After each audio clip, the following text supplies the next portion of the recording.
बाज वो बिलावल भुट्टो जरदारी साहब की तारीफ़ें फरमा रहे हैं, बिलावल भुट्टो जरदारी उनकी तारीफ़ें फरमा रहे हैं। तो ये कोई तारीफ नामा ही था ये प्रेस कॉन्फ्रेंस जो थी। राना सनाउल्लाह साहब ने जो है ना वो अपना अज़म जाहिर कर दिया है कि जब तक अब वो पंजाब को हासिल नहीं कर लेते वो तो लाहौर से नहीं जाएंगे। ये आप जो है ना वो चस्के लेने वाली खबर बातें करते हैं। मोना सलाई जो है क्या वाकई डॉलर्स बाहर लेके गए और उनका नाम अब ECL में डाल दिया गया है? जब से मोना सलाई का तैयारा फ्लाई किया है ओपन मार्केट के अंदर वो वाली त्रास और वो वाली पलियो पली खत्म हो गई है।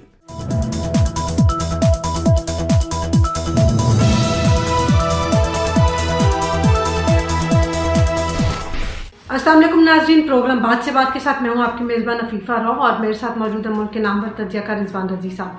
अस्सलाम वालेकुम सर। वालेकुम अस्सलाम। सर आज हमारे वज़ीर आज़म साहब ने एक बहुत अहम प्रेस कॉन्फ्रेंस की। वैसे वज़ीर आज़म की प्रेस कॉन्फ्रेंस तो नहीं, PDM की प्रेस कॉन्फ्रेंस कहना चाहिए क्योंकि उसमें बाकी लोग भी मौजूद थे।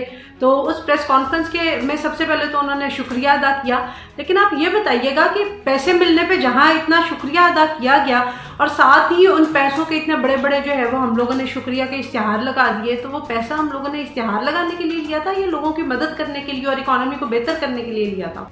ये मैं आपको ना इसका मैं बताता हूँ, लेकिन पहले वो मैं आपको एक बात बताऊँ। एक लतीफ़ा है कि वो जो मतलब कि कहना तो नहीं चाहिए लेकिन मुहावरा है पंजाबी में कि जो मरासी होते हैं ना गांव के, वो हुक्के में जब बैठ जाते हैं ना तो वो कहते हैं कि वो हुक्के का वो कश लगा के कहते हैं ले छिक चौधरी तू भी चिक। तो वो एक दूसरे को चौधरी कहते ना तो वो जब तक वो हुक्का ख़त्म होता है, उसकी वो चिलम ख़त्म होती है, उस वक्त तक वो चौधरी बन चुके होते हैं।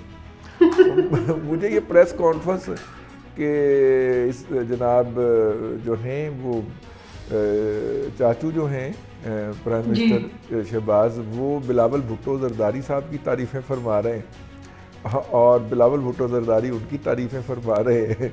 फिर ये दोनों मिलकर इसहाक डार की तारीफ़ें फरमा रहे हैं, इसहाक डार साहब फिर इनकी तारीफ़ें फरमा रहे हैं। तो ये कोई तारीफ नामा ही था ये प्रेस कॉन्फ्रेंस जो थी। तो सर जब ये आपस में हुकूमत इन सबकी हुई, ये एक दूसरे के इत्तेहादी हुए, तो इन्होंने तो एक दूसरे की तारीफ ही करनी है। ऑब्वियसली हम इनसे कोई क्रिटिसिज्म तो जो है वो एक्सपेक्ट नहीं कर सकते, लेकिन बात ये है कि असल उनकी कारकर्दगी क्या है। हाँ नहीं, लेकिन दो तीन चीज़ें जो उन्होंने कही और मेरा ख्याल है कि उसको देखा जाना चाहिए।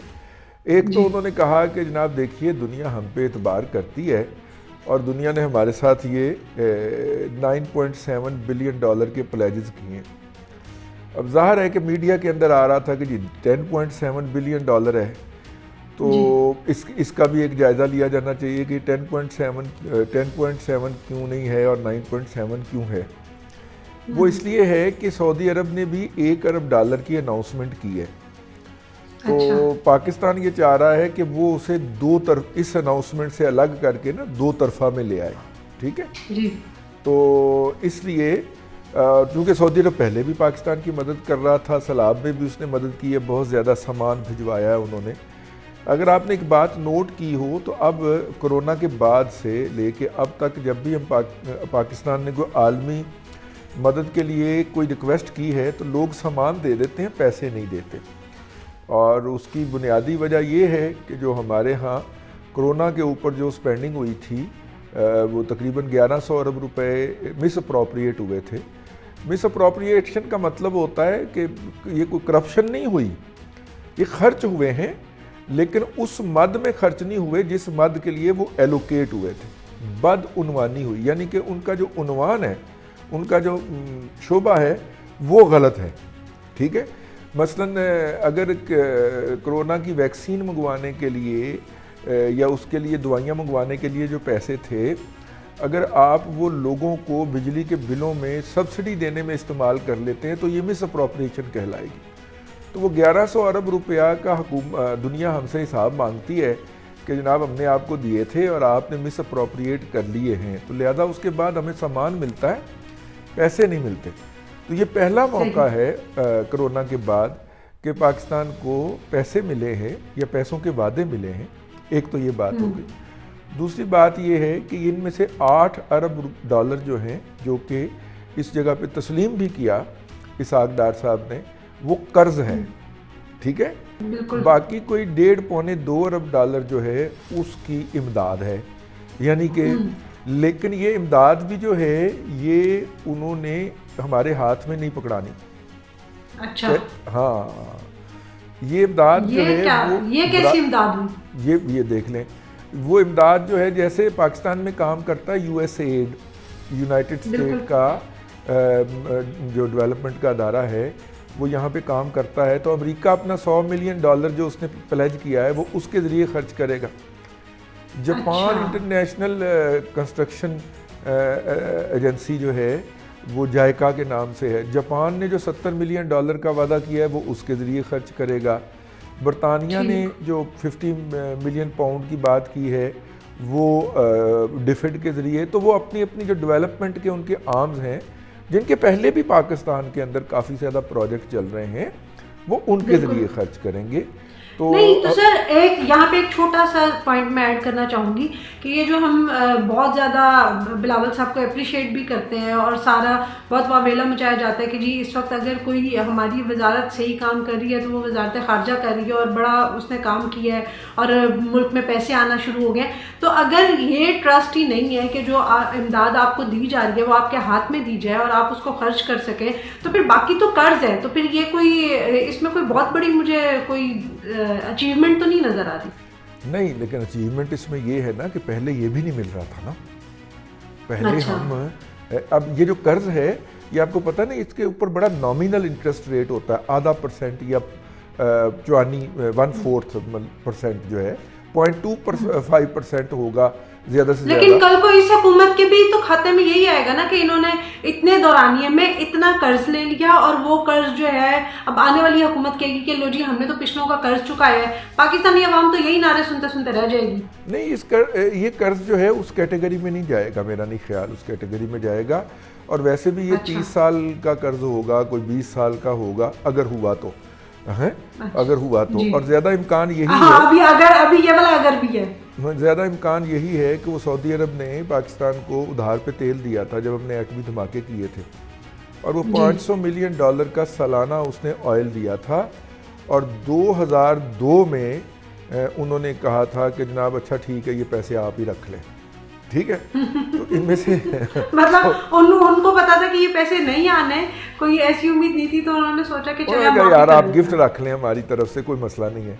तो मुझे लगता है कि शायद इसमें से बेहतर होगा, लेकिन वो इसे कर्ज के तौर पे, लेकिन वो इसलिए भी रखना चाहेंगे, आपकी बात दुरुस्त है कि बाद में आने वाली हुकूमतें यही कहेंगी ये कर्ज तो उस मद में शामिल होगा जो पाकिस्तान का ओवरऑल फॉरेन डेट का कर्ज है उसके अंदर ये शामिल होगा। लेकिन बहरहाल जो है वो कर्ज इतने कम शरह सूद के ऊपर हमें मिल जाना ये भी एक बहुत बड़ी बात है। इस तमाम कर्ज के लेने के लिए हमें प्रॉपर प्रोजेक्ट्स जो हैं वो देना पड़ेंगे, मतलब हमें बताना पड़ेगा कि जनाब आप हमें अगर $20 करोड़ देंगे ये दे, इससे हमने सैलाब ज़दगान के लिए सड़क बनानी है या हमने हॉस्पिटल बनाना है, हम वो हॉस्पिटल बनाएंगे उसके ऊपर आपने बहुत ही अच्छी बात की है। और आज सुबह ही मैं सोशल मीडिया पे कुछ लोगों की पोस्ट देख रही थी और जितने उनके बुरे हालात हैं सैलाब ज़दगान के, और इस सर्दी के मौसम में आप इमेजिन कर सकते हैं कि राजनपुर जैसे इलाकों में या बलूचिस्तान वाले इलाकों में वहाँ पे इस वक्त सर्दी की क्या सूरत हाल होगी अगर लाहौर में इस वक्त शदीद सर्दी है तो। और लेकिन मुझे तो कोई भी इमदाद, बेशक वो किसी भी मद में आ रही हो, मुझे तो वहाँ कुछ पहुँचता हुआ नज़र नहीं आ रहा। आपको कुछ पहुँचता हुआ नज़र आ रहा है? देखिए, इसमें से उनकी रोज़मर्रा जो मुसीबतें हैं उसको कम करने के लिए तो कुछ नहीं। मैं आपको सिंपल सी बात बता दूं, ये तो रोज़मर्रा ज़रूरियात, सर एक मिनट, रोज़मर्रा ज़रूरियात पूरी नहीं होंगी, जो उनके बुरे हालात हैं वो उससे निकलेंगे नहीं, महंगाई की वजह से वो आगे जो है वो बढ़ नहीं सकेंगे, तो इसका मतलब ये है कि आधे तो दरमियान में वैसे ही बदहाल हो जाएंगे और जो कुछ बचेंगे उनके लिए हम कोई प्रोजेक्ट शुरू कर लेंगे और फिर बाद में कहेंगे कि नहीं जी हमने तो ये अस्पताल बना दिया, हमने ये मोटरवे बना दी, हमने ये वाला इंफ्रास्ट्रक्चर बिल्ड कर दिया, हमने ये कर दिया, हमने वो कर दिया, फिर बाद में वो नारे किसके लिए हैं? यही बात सिर्फ वोट लेने के लिए। यही जो आप जिस नतीजे पे पहुंची हैं, जरा जल्दी पहुंच गई हैं, इतनी जल्दी इस नतीजे पे ना पहुंचे। तो सियासतदान तो स्लो करके चलेंगे ना, ताकि वो दरमियान में अपना वोट भी पक्का कर सकें। मैं आपको छोटी सी बात अर्ज कर सिंध के अंदर जो वडेरे हैं, जो बहुत जी। बड़ी बड़ी लैंड होल्डिंग के हैं, जिनके अंदर ज़रदारियों का भी शुमार होता है, जी। उन्होंने ऐसा एहतमाम कर लिया है कि अगर सैलाब आए तो उनकी ज़मीनों पे पानी ना आए। ठीक है ना? बस ये इसी तरह के प्रोजेक्ट सुनने में आएंगे हमें। सुन ले, मेरी बात तो सुन लेना, पूरी तो होने दें। अब जी। मसला ये है कि जब पानी आता है तो जो इर्द गिर्द गरीब गुरबा छोटे घारी किसान हैं बेचारे गरीब, उनके उसके ऊपर फैल जाता है। अच्छा, बहुत सारी जगहों के ऊपर वो जो नहरें इस पानी को निकालने के लिए बनाई गई हैं वो उनके खेतों से ऊंची हैं, तो लिहाजा यहाँ से पानी निकाल के उन नहरों पे भी नहीं डाला जा सकता, उसके लिए आपको पंप चाहिए। मैं आज ही अपने एक व्लॉग में एक बात कर रहा था कि अगर वहाँ पे सोलर पंप का एक कम्प्रीहेंसिव सिस्टम लॉन्च होता है और उन लोगों को सोलर पंप दे दिए जाते हैं मुफ्त में कि जनाब आपकी ये 5 एकड़ ज़मीन है, इसके ऊपर 10 फीट पानी खड़ा हुआ है, ये भाई आप एक पंप पकड़ो और ये सोलर पे चलेगा, इसके लिए आपको पेट्रोल की डीजल की ज़रूरत नहीं है, सूरज निकलेगा ये चल पड़ेगा, इससे अपने खेत से पानी निकालो और अपनी हालत बेहतर बना लो। वो ना सिर्फ अब के लिए बल्कि आइंदा किसी भी सैलाब आने वाले मुतवक्को सैलाब के लिए उसके लिए एक एसेट बन जाएगा। तो अगर तो इस तरह का कोई प्रोजेक्ट होगा तो वो अदारे भाग के इसके लिए पैसे देंगे कि हाँ हाँ ये काम करते हैं।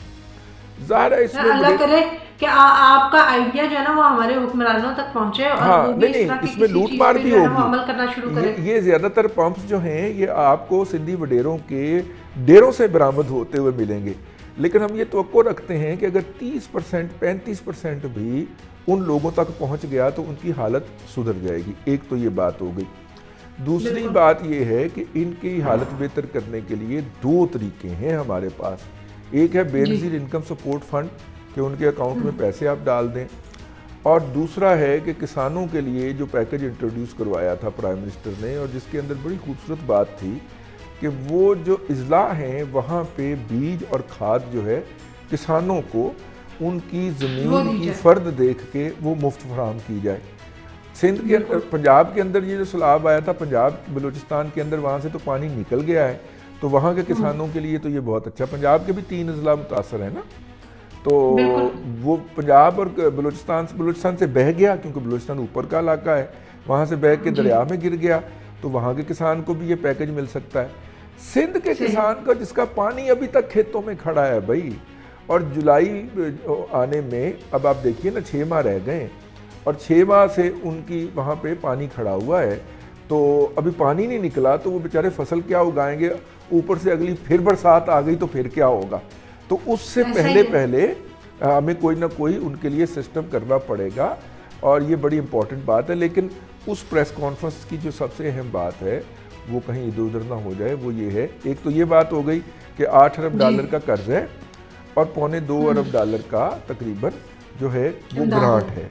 एक तो ये बात हो गई। दूसरी बात ये है कि गैस की कीमत में जो इजाफा है वो इसहाक डार साहब ने कहा तो है कि 74% इजाफा पंजाब और KPK के लिए हुआ है और 67% इजाफा जो है वो उसकी अप्रूवल दी है ओगरा ने बलूचिस्तान और सिंध के लिए, और वो कह रहे हैं कि वो इनके लिए इन दोनों कोशिश करेंगे कि ये इजाफा जो है कागजात में तो हो लेकिन कंज्यूमर को ना देना पड़े और वो हुकूमत अपने पल्ले से अदा कर दे। अब ऐसी हुकूमत जो बाहर से खैरात मांगती फिर रही है वो अपने पल्ले से कैसे अदा करेगी इसका मुझे नहीं पता। आपको कोई फार्मूला सर, हमने तो यही देखा है कि जो सब्सिडी दी जाती है, अभी आपने देखा होगा हाल ही में, आपने खुद भी भरा होगा बिजली का बिल, तो जो सब्सिडी पहले हमें दी गई थी वो बाद में जो है ना वो बिजली के बिलों में लग के आना शुरू हो गई थी। तो अगर हुकूमत ने कुछ किया भी तो कुछ ऐसा ही होगा, चुपके से विड्रॉ कर लेते हो। बिल्कुल। और तो वो उन्होंने अगर दे भी दिया तो उसे डबल हमसे निचोड़ लेना है। तो मेरा ख्याल है मैं और आप इस मौजू को छोड़ के ना हम आगे बढ़ते हैं। इस पर मैं आपसे बात करूंगी तो मैं यही बोलती जाऊंगी। 74% इजाफा कर ही लें, कोई मसला नहीं है। वो बाद में जो हमारी चीखें निकलती हैं, क्योंकि जब आपको पता हो कि ये इजाफा होना है तो आप ज़रा तसल्ली में आ जाते हैं, लेकिन जब गैर महसूस तरीके से हो तो ज़्यादा तकलीफ होती है। मैं अगर इस बात पे, इस प्रेस कॉन्फ्रेंस पे आपसे बात करती रही तो मेरी और आपकी बहस इसी तरह से चलती रहेगी।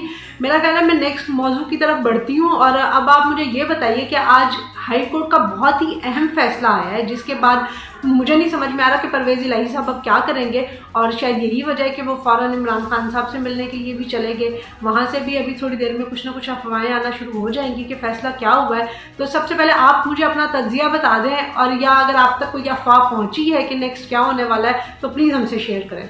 देखिए, तज्जिया तो यही है कि अभी ये समाअत जारी है, और अब एक दिन और उन्होंने दे दिया चीफ मिनिस्टर साहब को, और इस पे दलाइल जारी हैं कि क्या गवर्नर ये हुक्म जारी कर सकते हैं कि नहीं।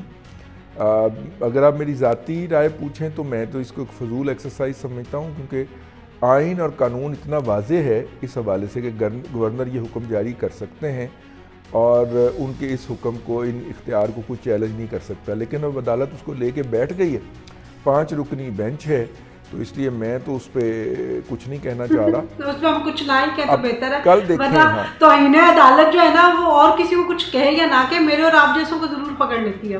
देखें, आबद अजीज शेख साहब जब, जो कि इस बेंच के सरबराह हैं, जब वो वकील हुआ करते थे, कारपोरेट के बड़े अच्छे वकील थे, तो उस वक्त तो उनसे बहुत अच्छी याद अल्लाह रही है। तो मेरा मतलब है कि वो थोड़ा सा, मेरा मतलब है हम उनका वो पुरानी 30 साल पुरानी मोहब्बत जो है उसका फ़ायदा उठा सकते हैं। लेकिन बहरहाल जो है वो इस वक्त सीनियर मोस्ट जज हैं, और उनके चीफ बनने का भी इम्कानात रोशन है, तो इसलिए उनके लिए कुछ हम ना ही कहें तो ज़्यादा मुनासिब होगा। अच्छा चले सर, उनको हम कुछ नहीं कहते, लेकिन आप ये बताइएगा, राना सनाउल्लाह साहब ने जो है ना वो अपना अज़म जाहिर कर दिया है कि जब तक अब वो पंजाब को हासिल नहीं कर लेते तो वो तो लाहौर से नहीं जाएंगे, और वो कहीं नहीं जा रहे, और उन्होंने अब पंजाब हासिल करके रहना है। तो अगर राना सनाउल्लाह जो है मुस्लिम लीग नून पंजाब पे कब्जा कर लेती है दोबारा, या कब्जा ना कहें, कब्जा इज़ अ नेगेटिव वर्ड, कि अगर वो यहाँ पे हुकूमत बना लेते हैं, तो फिर आपको क्या लगता है कि इमरान खान साहब जो है वो जल्दी ही बनी गाला या पेशावर शिफ्ट होने वाले हैं, और वो भी उसी हेलीकॉप्टर में जो पेशावर हुकूमत का है?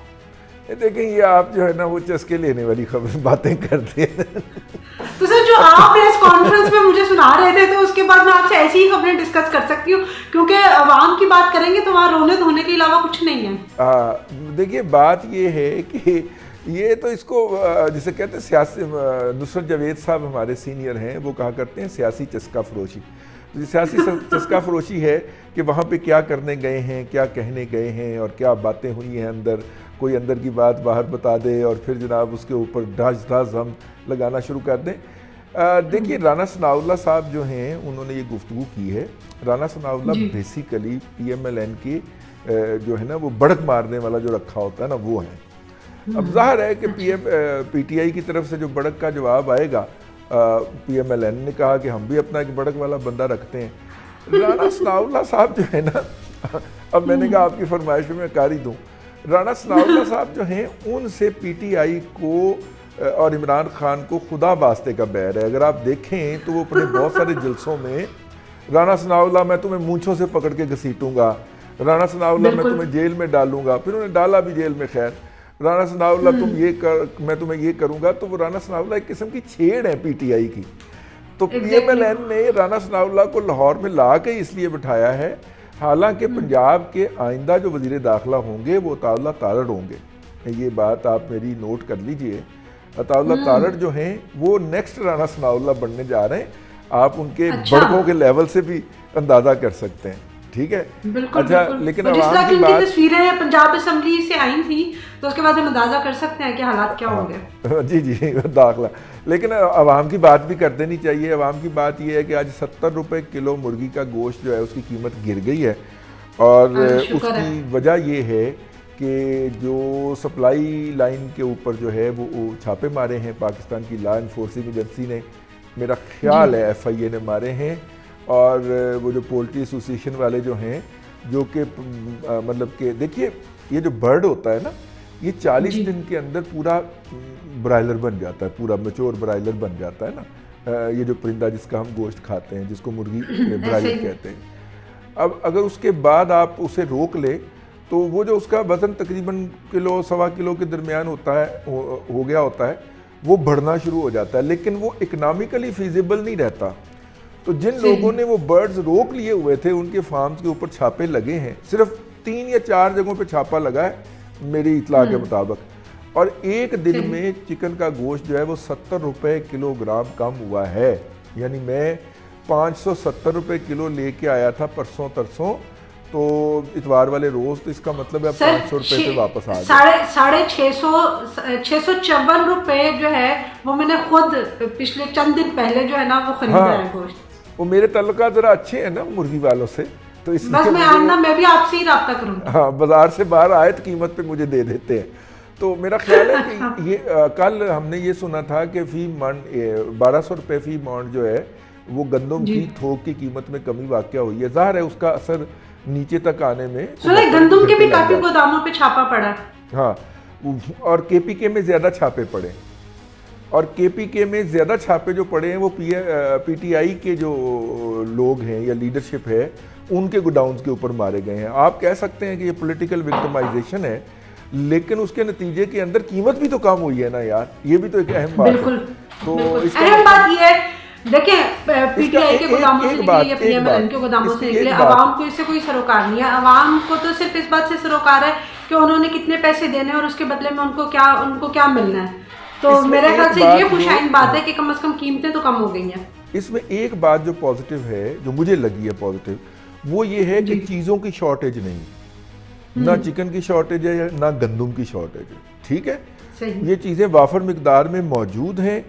बस कुछ लोगों ने उनकी सप्लाई रोक ली थी और इसकी बुनियाद के ऊपर इजाफा हुआ है।